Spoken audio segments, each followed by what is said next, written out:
Donc l'idée, c'était de vous donner une vision un peu globale des évolutions qu'il y a eu en juin en les comparant avec le fonctionnement antérieur de Via Trajectoire, et puis on prévoira aussi un temps d'échange à la fin vis-à-vis de cette présentation, ou même d'autres sujets en lien avec Via Trajectoire si vous avez des difficultés, des questions. Essayez de couper vos micros quand vous intervenez pas, parce que ça fait des petites interférences, et puis ce sera parfait. Donc je vais quand même vous représenter le grade, puisqu'il y a des nouveaux arrivants, c'est la structure dans laquelle j'interviens. Rapidement, représenter Via Trajectoire Handicap, les bonnes pratiques concernant notamment l'admission impossible, c'est des bonnes pratiques qui viennent d'être rédigées par la CNSA. Et puis vraiment, qu'est-ce qui change dans la version qui est passée en juin de manière un peu plus concrète. Donc le grade, qui est la structure dans laquelle j'interviens, ça veut dire Groupement régional d'appui au développement de la e-santé. Et il y en a un dans chaque région. Donc notre nom d'usage, c'est Corse e-santé. En fait, on déploie au niveau régional les plans nationaux en matière d'e-santé, en partenariat avec l'ARS, l'assurance maladie, etc.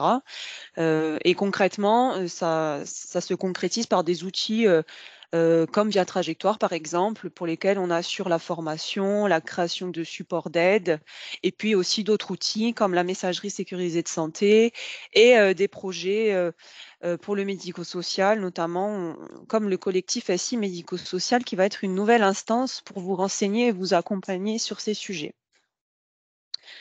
Voilà une petite vision de notre équipe. On a un groupement d'intérêt public, donc on a un conseil d'administration avec un président et vous pouvez adhérer si ce n'est pas fait, que si vous le souhaitez, pour participer à nos assemblées générales, etc.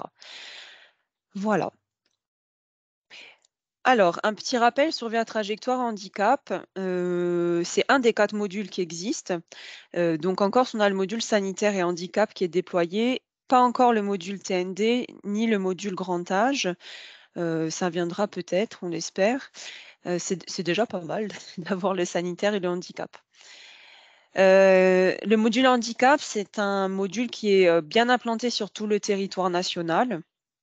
On voit en fait qu'il y a toutes les régions qui sont déployées, et celles qui sont en bleu clair, bleu vert clair, c'est des régions en fait qui sont en cours de déploiement. Le 17, c'est fait maintenant.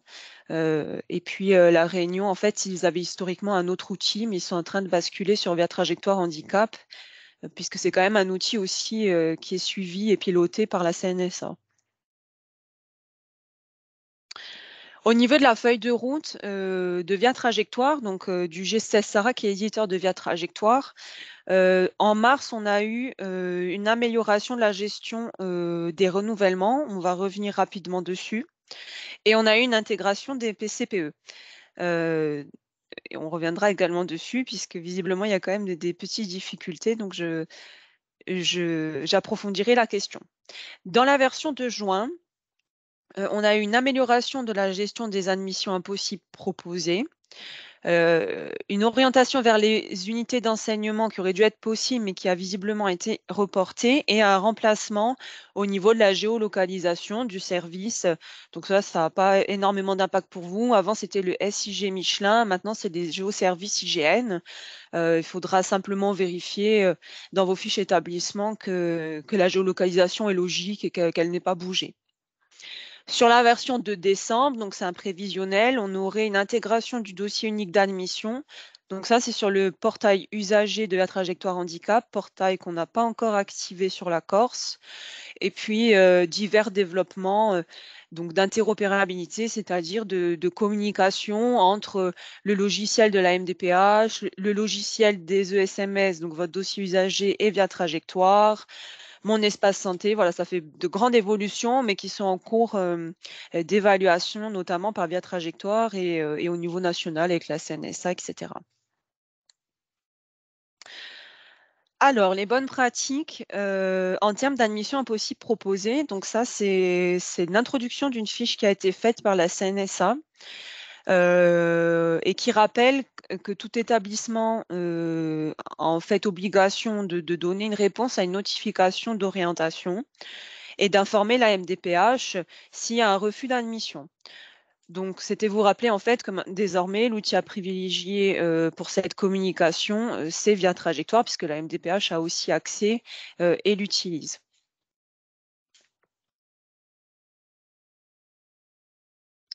Voilà, un peu plus concrètement sur la version 7.3 de juin et aussi les évolutions qu'il y a eu auparavant en mars. On a d'abord une évolution sur la gestion des renouvellements. C'est-à-dire que maintenant, vous avez un tableau de bord dédié au renouvellement. Donc, dans Handicap, gérer les renouvellements que vous n'aviez pas auparavant. Donc, dans ce tableau de bord, on trouve deux choses. On trouve les renouvellements d'usagers en liste d'attente et les renouvellements de vos usagers entrés. Ce qui est intéressant, c'est qu'on peut voir inscrit en italique en dessous de la ligne de l'usager la décision qui est renouvelée par la décision de renouvellement. Ça peut vous donner une indication, ce qui n'était pas le cas auparavant. Et puis, on n'avait en fait pas de tableau dédié au renouvellement auparavant non plus. Donc, dans ce tableau de bord des renouvellements, vous pourrez aussi parfois voir apparaître cette nouvelle petite icône. Donc, en fait, ça signifie qu'il y a déjà un accompagnement dans votre établissement et que l'accompagnement est renouvelé par la décision qu'on voit au-dessus. Donc là, ici, en gris foncé. Donc par contre, pour l'icône, vous la verrez pas forcément, apparaître systématiquement, c'est pas grave, l'essentiel, c'est que vous ayez les renouvellements qui apparaissent dans le tableau de bord. Elle n'apparaît pas en fait cette icône, s'il y a eu un bug, dans l'automatisation du renouvellement, elle apparaîtra pas, dans le tableau de bord des renouvellements. Si la MDPH, elle envoie le renouvellement avant la date de validité, en fait, elle ne sera pas directement, la décision renouvelée dans le tableau de bord des renouvellements et si aussi ça a été des renouvellements qui ont été, inscrits avant, décembre, 2021, ils peuvent ne pas, apparaître dans le tableau de bord des renouvellements, mais vous inquiétez pas, vous pouvez quand même les retrouver. Je vous rappellerai comment juste après. Voilà, donc ça, c'est quelques remarques et règles, donc le tableau de bord des renouvellements, c'est très bien, ça facilite les choses, mais voilà, quelques garde-fous quand même. Comme je l'ai dit, si, la MDPH, elle injecte un renouvellement avant la date début de validité, il apparaîtrait peut-être pas dans le tableau des renouvellements, mais dans Via Trajectoire. Si elle est échue aussi, la décision de renouvellement, elle apparaîtra pas et si c'était en V0, mais ça, c'est très ancien et c'est plus technique, je pense que vous rencontrerez pas le cas. Vous préoccupez pas de ce volet-là, je pense qu'il y aura pas de souci sur ça. Donc, tableau de bord des renouvellements, il facilite les choses, je vais vous expliquer pourquoi. Et du fait de ces garde-fous, vérifiez quand même toujours si un renouvellement n'apparaît pas dans ce tableau de bord dédié, qu'elle n'est pas dans Via Trajectoire, en fait, dans la base de données, le pot commun, donc dans Handicap, récupérer une décision d'orientation, vous pouvez toujours vérifier qu'elle n'existe pas, si jamais dans Via Trajectoire, parce que vous voyez, il y a quand même des règles de gestion un petit peu particulières. En tout cas, voilà, la bonne nouvelle, c'est que ça facilite quand même la gestion des renouvellements, comparé à ce pouvait être fait avant. C'est-à-dire qu'au lieu d'avoir 3 manipulations, on n'en a plus qu'une. Hem, et donc je n'ai pas mis dans l'ordre, c'est pas grave. Donc en fait, quand vous actez un renouvellement, je vais revenir ici, vous cochez directement l'usager à renouveler, vous faites acter le renouvellement. De ce fait, la notification, elle passe automatiquement et toute seule au statut usager entré dans votre tableau de bord, je dirais une notification reçue. L'ancienne, elle passe toute seule au statut sortie. Là où avant, en fait, vous étiez obligé de rechercher la nouvelle notification, heu, de sortir vous manuellement l'ancienne et d'entrer la nouvelle. Donc là, si tout marche, logiquement, il n'y a pas de souci. Vous avez plus que une ou plusieurs cases à cocher s'il y a plusieurs usagers à renouveler et cliquer sur acter le renouvellement. Ce qui est important aussi à noter, c'est que quand vous actez un renouvellement d'un usager, heu, le statut, en liste d'attente dans les autres SMS est conservé comme, les usagers entrés.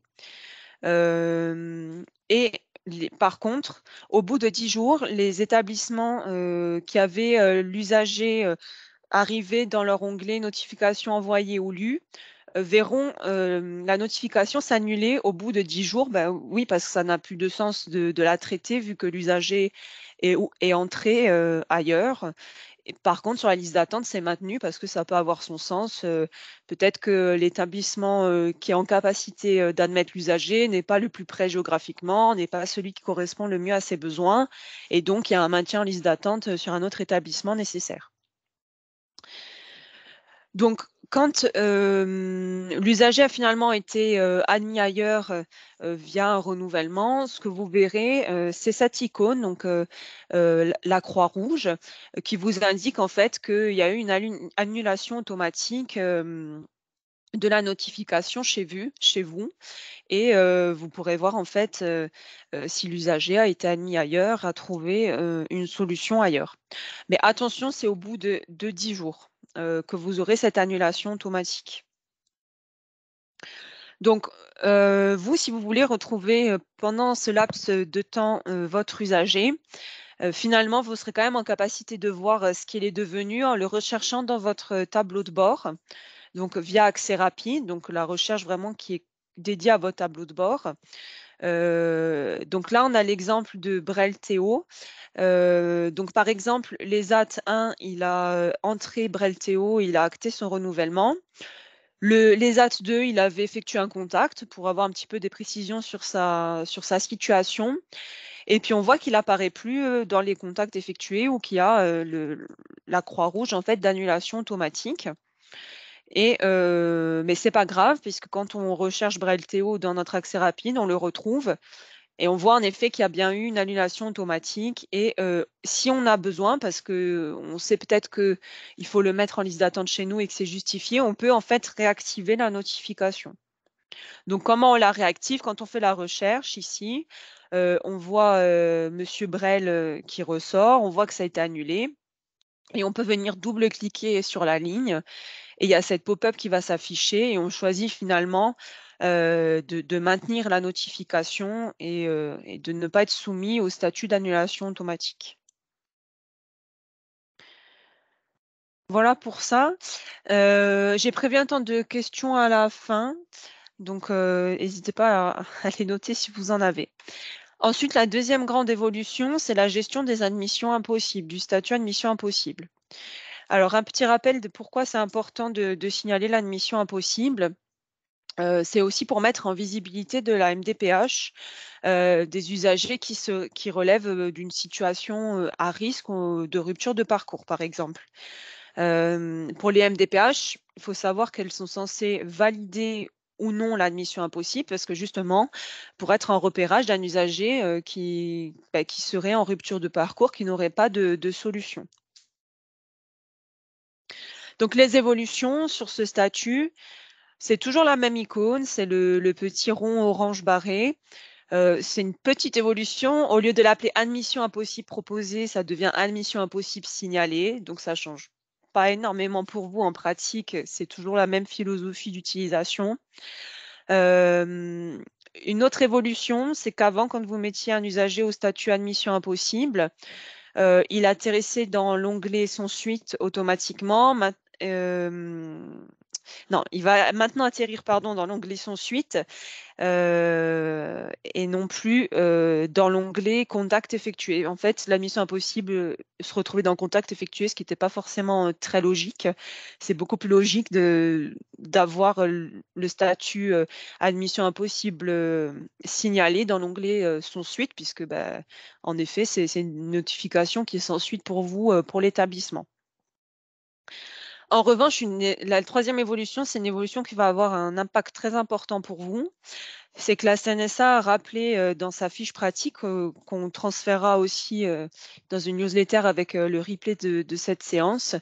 C'est qu'on ne peut pas se permettre, en fait, de signaler une admission impossible, heu, depuis l'onglet notification.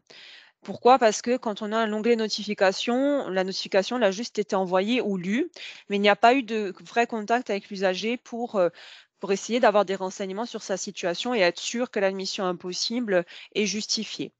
Donc c'est pour ça que maintenant, on ne peut passer une notification au statut admission impossible signalée qu'à partir de l'onglet contact effectué et plus à partir de l'onglet notification, puisqu'il faut forcément avoir mis le contact effectué auparavant.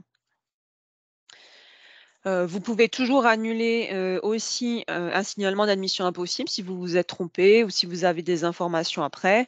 Donc depuis l'onglet sans suite, et je vais switcher, vous avez en fait ceci qui apparaît. Je vais vous montrer.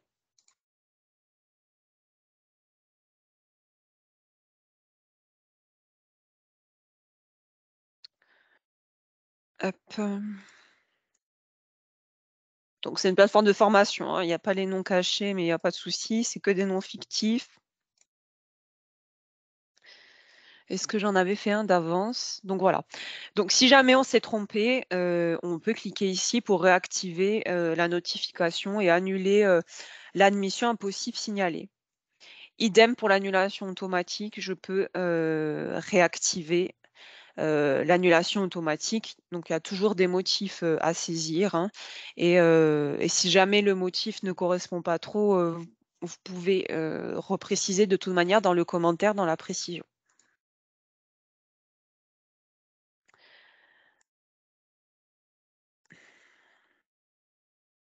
Voilà.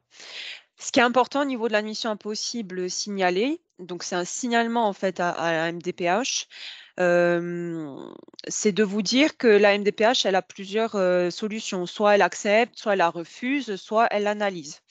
Donc ce qui va se passer, c'est que si la MDPH a refusé le signalement d'admission impossible parce qu'elle a d'autres éléments sur la situation de l'usager, etc., elle va réapparaître au statut antérieur.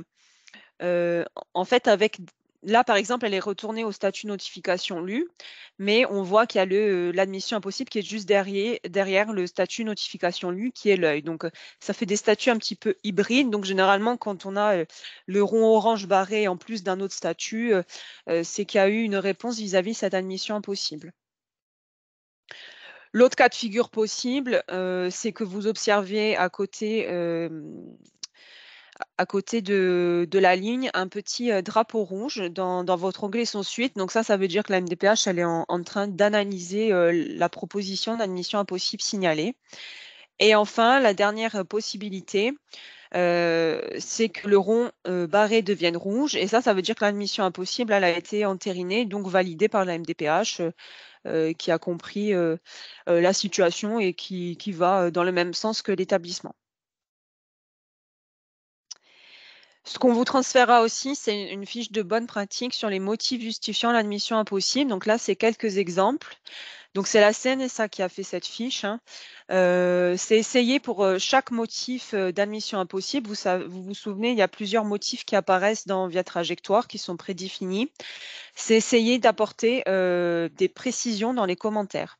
Donc pour ça, ils ont fait une fiche pratique par motif pour que la MDPH ait en fait le plus d'éléments aussi possible pour analyser cette demande et également aussi pour vous en tant qu'établissement justifier et vous couvrir aussi dans ce refus finalement d'admission. Voilà, que ce soit bien encadré, précisé dans l'onglet précision de Via Trajectoire. Enfin, la dernière évolution qu'on a pu voir, qui est minime mais quand même très importante, c'est l'ajout simplement d'un motif de sortie qui est l'usager transféré dans une autre unité. Donc, ça a quand même son importance, surtout pour les établissements qui fonctionnent de plus en plus en dispositif ou qui ont plusieurs sites. C'est un motif qu'on n'avait pas avant et qui manquait forcément pour pouvoir tracer des sorties qui sont en fait juste un transfert sur une autre unité dans le même établissement. Voilà, j'ai fini la présentation. C'était rapide. Est-ce que vous avez des questions, que ce soit sur la présentation ou annexes sur Via Trajectoire, qui a à voir ou pas avec cette nouvelle version, hein? Ouais, oui, nous on verra à l'usage, hein. On aura sûrement peut-être Oui, des questions. Bon, après, nous, la nôtre, en ce qui concerne le PCPE, oui, on vous en a fait part en début d'intervention. Et je dois dire que pour ce qui est des services, SAVS, Bastia, enfin Chismont et 2A. Et puis pour le CSA, nous pour l'instant, ça nous sert bien. OK. Ça nous fait non, c'est un outil sur lequel on s'appuie clairement. Donc non, pour l'instant, on l'utilise de manière hebdomadaire. On fait un point à chaque fois, ce qui fait un lien et des piqûres de rappel pour le suivi de nos usagers qui sont en limite de période de notif. Et non, non, c'est un bon support. Non, mais ravie. Et s'il y a pas d'autres questions, bah, je vous souhaite bon appétit. Eh Puis, ben, merci je beaucoup. vous transmets, le support, également. Merci bien. À Bonne bientôt, Merci. bonne journée. nouvelle. Au Merci revoir. bien. Au Au revoir. revoir.